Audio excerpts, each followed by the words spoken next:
दोस्तों, जिस देश को यूएनएससी का परमानेंट मेंबर बनाने के लिए यूएन पिछले 77 सालों से आनाकानी कर रहा है, आज युद्ध के दौरान संयुक्त राष्ट्र को उसी देश की आर्मी की जरूरत पड़ रही है। जी हां दोस्तों, इस बार यूनाइटेड नेशन को इजरायल और गाजा के बीच चल रहे युद्ध में भारतीय सेना की जरूरत पड़ी है, जिसके दौरान भारतीय सेना को वहां पर तैनात कर दिया गया है। इस बारे में आगे हम वीडियो में बात करेंगे। वहीं दूसरी तरफ ईरान ने पूरी दुनिया को इजरायल के मुद्दे पर धमकी देते हुए चेताया है। जानेंगे इन दोनों ही अपडेट के बारे में, इसीलिए वीडियो को अंत तक जरूर देखिएगा। साथ ही एक छोटी सी रिक्वेस्ट है कि नीचे दिए गए सब्सक्राइब बटन को प्रेस कर बेल आइकन को जरूर दबा लें, जिससे हमारी डेली डिफेंस और वर्ल्ड अफेयर से जुड़ी इस तरह की वीडियो आप तक सबसे पहले पहुंच सके। तो चलिए शुरू करते हैं इस वीडियो को। दरअसल दोस्तों, लेटेस्ट रिपोर्ट के मुताबिक इजरायल और हमास के बीच चल रहे तनाव में हिजबुल्लाह भी कूद चुका है और लेबनान से सटी सीमा पर इजरायल के ऊपर काफी सारे हमले किए जा रहे हैं, जिसका जवाब इजरायल भी खुलकर दे रहा है।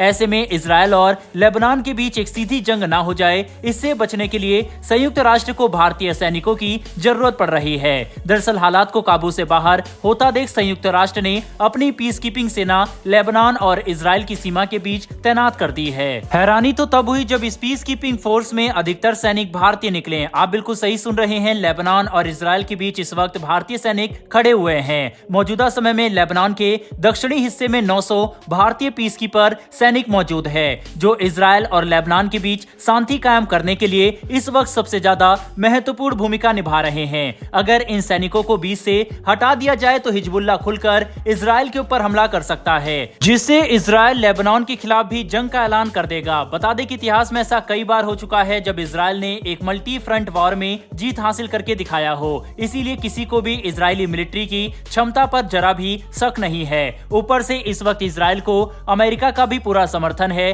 और अमेरिका का सबसे एडवांस एयरक्राफ्ट कैरियर भूमध्य सागर में तैनात है, जिसे देखते हुए संयुक्त राष्ट्र द्वारा ये सुनिश्चित करना सबसे महत्वपूर्ण बन चुका है कि हालात काबू के बाहर ना जाएं और इजरायल फिलिस्तीन के बीच हुआ ये विवाद विश्व युद्ध का रूप ना ले ले। बता दें कि इजरायल को कुछ समय पहले ही वर्ल्ड हेल्थ ऑर्गेनाइजेशन की तरफ से सिविलियन एरिया और अस्पताल पर बम न गिराने को लेकर चेतावनी दी गई थी। साथ ही संयुक्त राष्ट्र इजरायल द्वारा 11 लाख फिलिस्तीन के लोगों को अपने घर छोड़कर शरणार्थी बनने पर मजबूर करने के ऑर्डर को लेकर भी काफी गुस्सा है, जिस पर चेतावनी भी जारी कर दी गई है। लेकिन युद्ध क्रूर होता है और कोई भी इस बात से इनकार नहीं कर सकता कि इस वक्त फिलिस्तीन और इजरायल के रीजन में काफी अस्थिरता आने वाली है। ऐसे में भारत की भूमिका महत्वपूर्ण बन चुकी है। आपको ये बात जानकर हैरानी होगी कि जो देश पिछले इतने सालों से सुरक्षा परिषद में एक स्थायी सीट की मांग करते थक गया, उस देश यानी भारत की संयुक्त राष्ट्र पीस कीपिंग मिशन में हिस्सेदारी बेहद ही ज्यादा है। आज संयुक्त राष्ट्र पीस कीपिंग मिशन के 13 एक्टिव प्रोजेक्ट चल रहे हैं, जिसमें से 8 में भारत के 5323 सैनिक तैनात हैं। ये सैनिक देश के लिए नहीं बल्कि दुनिया के लिए तैनात हैं और रिस्क ले रहे हैं। ऐसे में संयुक्त राष्ट्र को भारत की भूमिका का ध्यान करते हुए हमें स्थायी सदस्यता जरूर देनी चाहिए। बहरहाल दोस्तों, बढ़ते हमारी दूसरी खबर की तरफ। ये खबर ईरान की तरफ से निकलकर सामने आ रही है, जिसके तहत अब ईरान एक बार फिर से दुनिया को खुली चेतावनी देता दिखाई दिया। दरअसल ईरान के विदेश मंत्री कतर के सुप्रीम लीडर से मिले और उनसे मिलकर उन्होंने पूरी दुनिया को चेतावनी दी कि अगर इजरायल गाजा पट्टी में अपने ग्राउंड ऑपरेशन को बंद नहीं करता और सिविलियन पर हमला नहीं रोका जाता, तो ये युद्ध मिडिल ईस्ट के दूसरे हिस्सों में भी फैल सकता है और तब कोई भी गारंटी नहीं कर सकता कि ये युद्ध कितना बड़ा होगा।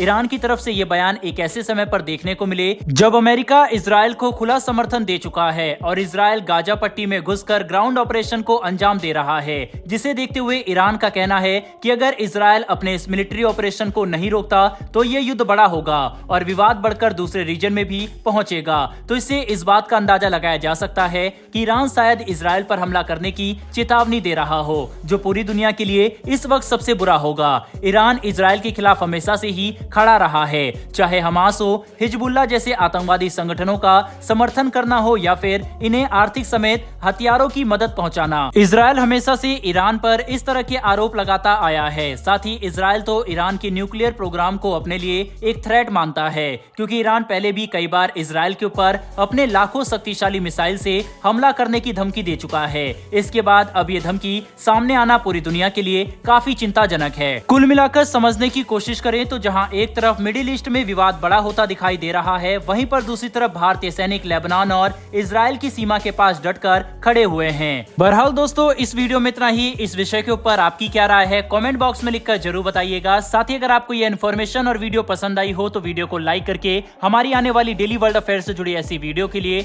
चैनल को सब्सक्राइब कर बेल नोटिफिकेशन अवश्य दबा लें। फिर मिलेंगे ऐसी एक नई वीडियो के साथ। धन्यवाद। जय हिंद।